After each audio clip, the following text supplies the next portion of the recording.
Hello everyone, good day. Welcome to our chapter 2, Describing Language. Right now, we will be having the topic how to describe speech sounds. We can describe speech sounds at two levels. First is the phonetics. What is phonetics? Phonetics describes the acoustic detail of speech sounds and how they are articulated. In this phonetics, their physical properties is described. And then phonetics is the production of speech, looks, and the interaction of different vocal organs. Let's say, for example, the lips, the tongue, and the teeth. And the second level is the phonology.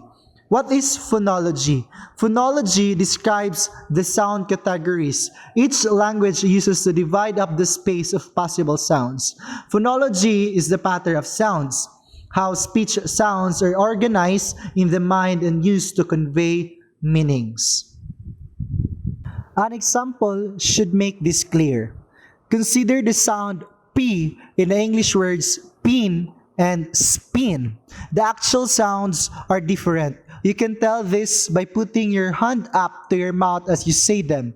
You should be able to feel a breath of air going out as you say pin. But as you say spin, the P sound in pin is said to be aspirated, and that in spin is unaspirated. In English, even though the sounds are different, it does not make any difference to the meaning of the word that you use. A phoneme is a basic unit of sound in a particular language. Phoneme is the smallest unit of sound in a word that makes a difference in its pronunciation as well as its meaning from another word. The example of phoneme is the SAR and the SOR. Two phones are said to be an instance of the same phoneme in a particular language if the difference between them never makes a difference to the meaning of words. Different phones that are understood as the same phoneme in a language are called allophones. Broadly speaking, phonetics is the study of phones, and phonology is the study of phonemes. There are three types of phonetics depending on the emphasis. First is the articulatory.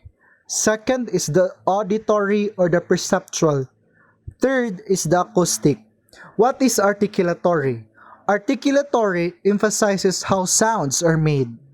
Auditory emphasizes how sounds are perceived, while acoustic emphasizes the sound waveform and physical properties.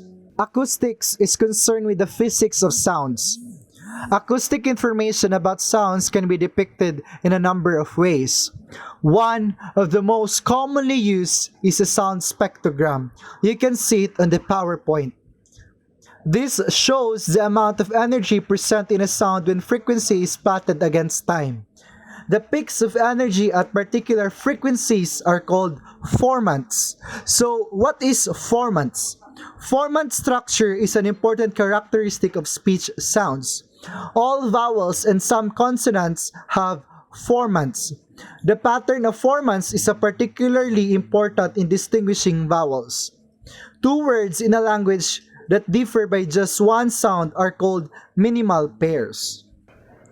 Speech is produced by movement of parts of the vocal tract, including the lips, teeth, tongue, mouth, and voice back or larynx. The basic source of sounds is the larynx, which produces a range of harmonics. Different sounds are then made by changing the shape of the vocal tract. There are two different major types of sounds, the vowels and the consonants. Vowels such as a, e, o are made by modifying the shape of the vocal tract, which remains more or less open while the sound is being produced. The position of the tongue modifies the range of harmonics produced by the larynx. The consonants such as P, B, T, D, K, G are made by closing or restricting some part of the vocal tract at the beginning or end of a vowel. Most consonants cannot be produced without some sort of vowel. This description suggests that one way to examine the relation between sounds is to look at their place of articulation. the place where the vocal tract is closed or restricted. The contrasting features needed to be described sounds are known as distinctive features. Vowels are made with relatively free flow of air and are determined by the way in which the shape of the tongue modifies the airflow. There are special types of vowel that combine two vowels sounds called diphthongs. Examples are the sounds in my, cow, go, and boy. Well, the place of articulation is the part of the vocal tract that is closed or constricted during articulation. The other important dimension used to describe consonants is the manner of articulation. Hence, in summary, it is possible to describe consonants in terms of the articulatory distinctive features, place of articulation, manner of articulation, and voicing. It should be noted that some languages produce consonants that are not found in European languages. And that would be all. I hope that you learned something. If you have some questions, clarifications, you can comment on our comment section. Thank you. God bless.